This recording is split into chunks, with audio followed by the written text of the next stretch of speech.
Hello, everyone. Welcome back. It's glad to see that you guys are still all working on your writing. We're going to do lesson 4 for 52 short stories. What we're going to talk about today is contrasting characters. So, why should you do this? Because you want to make sure that your characters are different from each other. You want to help your readers keep track of them, help describe them, show the main character's strengths and weaknesses. Because when you think about it, if you make all your characters the same, then honestly nobody's going to remember them. And not only that, it's even if they want to, it's really really hard to keep track of them.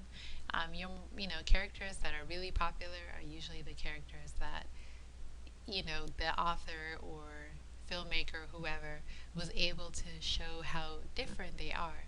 So whether it's the smart one versus the dumb one, like Superman, you have the strongest man versus the richest man. That's his worst enemy. So whether they're enemies or whether they're friends, it doesn't matter, or whether even that they're in love with each other. It's just a matter of showing that your characters, why they're different from each other, how they're different from each other. So you never really want to have your characters that are all exactly the same. They should be different if possible. Try to make them have differences. Not that they have to be completely different, because they should have maybe one thing in common, like a goal, but in general, try to make them different from each other. So, for example, some characters that are popular or were famous, Macbeth. When you look at Lady Macbeth versus her husband, you see just how extremely different they are. How she's so ambitious and how he will cater to her ambition. Versus you have Harry Potter and Hermione, how he isn't necessarily the best student and how she really works very hard. Star Wars, you have Han Solo, who's the rebellious character who does whatever he feels like doing. And then you have Luke Skywalker, who's just more, he's younger, he's more unsure of himself. He just is looking for a direction and for someone to guide him in what he needs to do. You have Adventures of Huckleberry Finn, Tom, Sawyer, and Huckleberry. You have The Great Gatsby, Jay Gatsby, Tom Buchanan.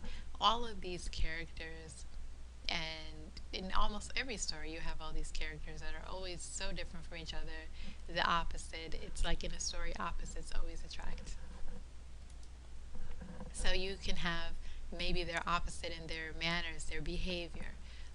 They could be one is serious, one is fun, one is graceful, one is rough, one is loud, one is quiet, one's emotional or unemotional, moody character.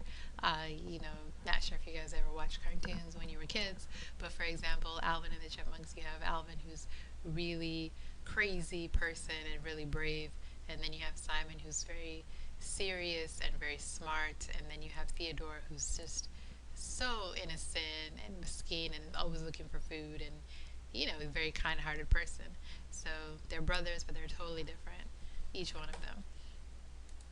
So you can also show how characters are different physically, whether they're short, they're tall, she's wearing a hijab, she's not wearing a hijab, he's very skinny, he's very muscular.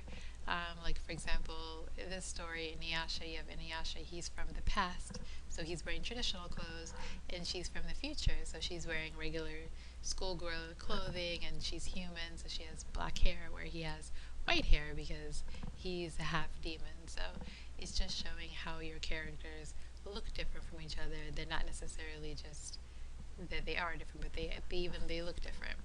So, and you honestly will see this a lot more with female characters too. Like they always try to make them more distinct from each other. So you also can contrast your characters, whether in their background. You can say he's rich, he's poor. That person they have a full family. This person's an orphan.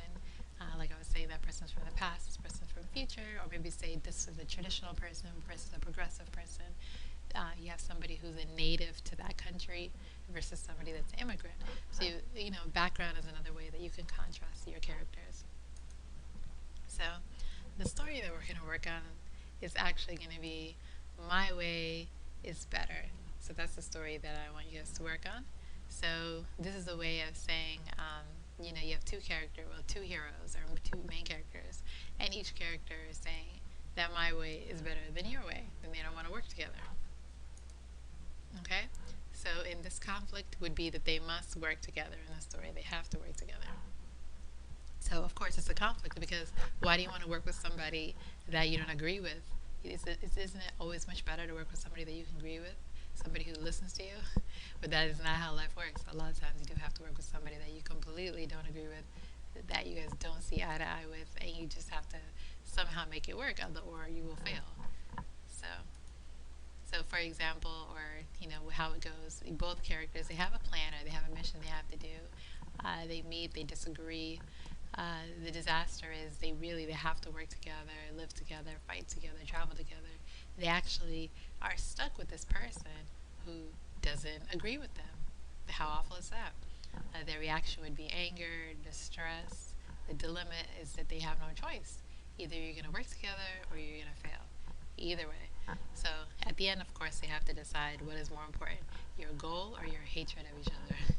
Which one is more important? So, for example, I just was thinking, okay, so suppose you have a Somali boy, and Somali girl, they have to do a school science project together. They can't agree on what they have to make. The boy demands that they pick his idea because he feels that his idea is better. The girl considers getting a new partner because she thinks her idea is much better. So at the end, they're just going to have to compromise and say, you know what, fine, let's work together, we're going to get an F. So either way, so just think about, any of those things or any, like a story, just any kind of story of my way is better. So, and it could be a school setting, it could be a work setting, it could be a political setting, it could be, just any type of place where you're forced to be with somebody and work with them. So make an outline for your 6 steps that happen. Remember, in 6 minutes, 60 minutes or 6 hours, write 100 to 200 words for each step of your short story. So, whatever you can do, it doesn't matter. But either way, just work on it. So, uh, and like I said, write a short story every week. It's not possible to write 52 short bad stories in a row. Everyone, good luck. And I guess I'll talk to you guys next week.